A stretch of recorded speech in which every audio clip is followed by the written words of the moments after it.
Halo, jumpa lagi bersama saya dalam studi Al-Quran. Studi kita kali ini mencoba melihat alasan penolakan kaum Yahudi dan kaum Kristiani terhadap Al-Quran. Jadi, sebagaimana yang kita ketahui, orang Yahudi dan orang Kristiani, baik zaman dulu maupun sekarang, itu menolak Al-Quran itu sebagai wahyu Allah. Ya, mereka tidak menerima Al-Quran sebagai kitab suci. Ya, meski karena penolakan ini, karena sikap ini, mereka disebut sebagai orang kafir. Ya, ini memang suatu ironisme, ya. Kenapa?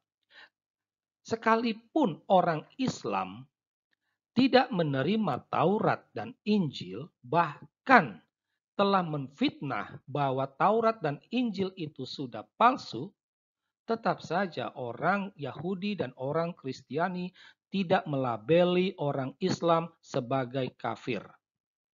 Ya, sekalipun orang Islam tidak menerima kitab Tripitaka, kitab Veda sebagai kitab suci, tetapi orang Buddha dan orang Hindu tidak menganggap orang Islam sebagai orang kafir.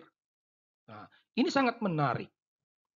Hanya Islam saja yang karena orang lain berbeda dengan dirinya langsung melabeli sebagai kafir. Dengan kata lain, tampak jelas bahwa Islam tidak bisa menerima perbedaan. Islam mau supaya orang lain itu sama seperti dia. Ya, ini satu hal yang sangat menarik untuk direnungkan. Ya, hanya Islam saja yang melabeli orang yang berbeda dengan dia sebagai kafir. Orang lain tidak melakukan hal tersebut.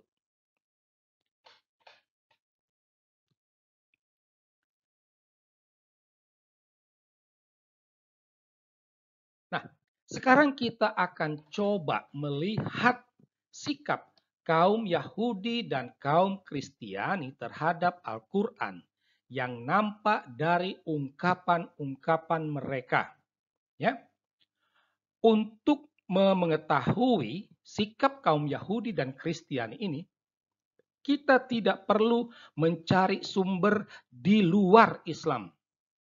Ya, karena kalau kita mencari sumber di luar Islam, maka dengan sangat mudah akan dilabeli sebagai Islamfobia. Nah, ya. Jadi kita singkirkan sumber non Muslim. Kita ambil sumbernya itu dari Islam sendiri, yaitu dari Al-Quran yang diyakini sebagai wahyu Allah. Apa yang tertulis di dalam Al-Quran itu merupakan kata-kata Allah. Nah, ya. Jadi, dalam Al-Quran surah ke-11 itu tampak jelas bahwa Muhammad cuma mengada-adakan Al-Quran. Ya. Jadi dengan kata lain, Al-Quran itu merupakan ciptaan Muhammad. Ya. Dalam surah ke-21 itu dikatakan Al-Quran itu tidak lain dari mimpi-mimpi Muhammad yang kacau atau rekayasa Muhammad. Jadi orang Yahudi dan orang Kristiani waktu di Mekah, mereka tidak melihat bahwa Al-Quran itu sebagai wahyu Allah, tetapi merupakan rekayasa Muhammad. Ya. Atau dalam surah ke-25 dikatakan Al-Quran itu sebagai kebohongan Muhammad atau kepalsuan Muhammad dalam surah ke-30. Ya. Jadi itu bukan kata-kata Allah, tetapi kebohongan, kepalsuan atau hasil rekayasa Muhammad. Ya. Dalam surah ke-32 Muhammad telah mengada-adakan Al-Quran. Ya. Atau dalam 34 dikatakan Al-Quran itu merupakan kebohongan yang diadakan oleh Muhammad. Ya.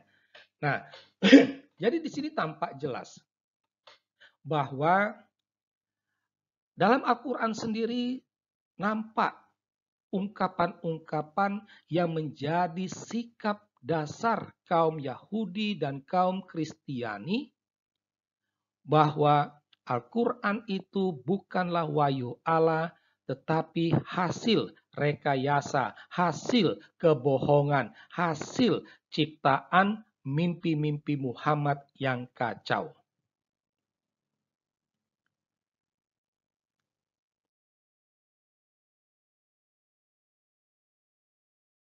Nah, setelah kita melihat sikap umat Yahudi dan Kristiani lewat ungkapan-ungkapan yang terekam dalam Al-Quran, menjadi pertanyaan bagi kita.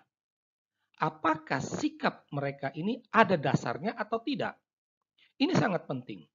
Karena jika tanpa dasar, itu berarti orang Yahudi dan orang Kristiani telah melakukan fitnah.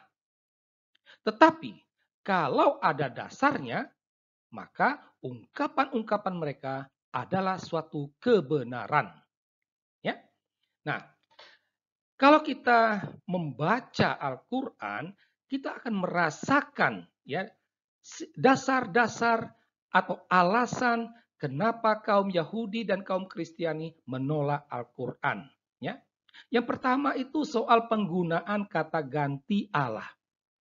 Kalau kita membaca Al-Quran, kita menemukan kata ganti untuk Allah, selain kata Allah sendiri, itu ada kata engkau, ada kata kami, kata dia, kata aku. Ya. Jadi kata ganti ini ada banyak dan dia berubah-ubah. Dalam satu surah, ya, itu bisa 2 sampai 3 kata ganti yang digunakan. Ya, dia berubah-ubah. Ayat 1 sampai ayat 3 misalnya ya, itu kata ganti kami ya. Ayat 4 dan berikutnya kata ganti dia. Ayat berikut ini kata aku. Ini berubah lagi menjadi Allah. Ini kembali lagi kepada kami. Seperti itu. Dia berubah-ubah dalam satu surah saja. Dan ini dirasakan agak aneh.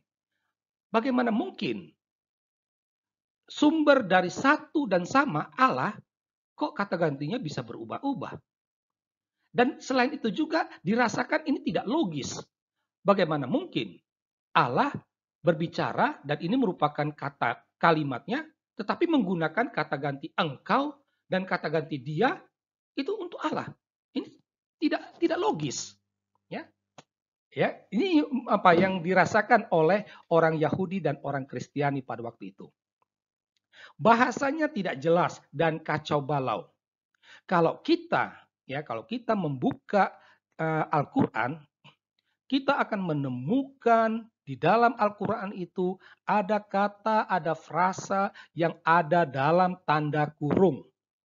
Dapat dipastikan itu bukanlah kata-kata Allah. Itu tambahan kemudian dari tangan-tangan manusia. Dan salah satu fungsinya adalah untuk memperjelas wahyu. Karena tanpa ada tambahan itu, wahyu Allah tidaklah jelas. Nah, di sini tampak jelas bahasa dari wahyu Allah itu tidak jelas dan kacau balau. Bagaimana mungkin Allah yang diyakini maha sempurna menghasilkan yang tidak jelas dan kacau balau? Ya.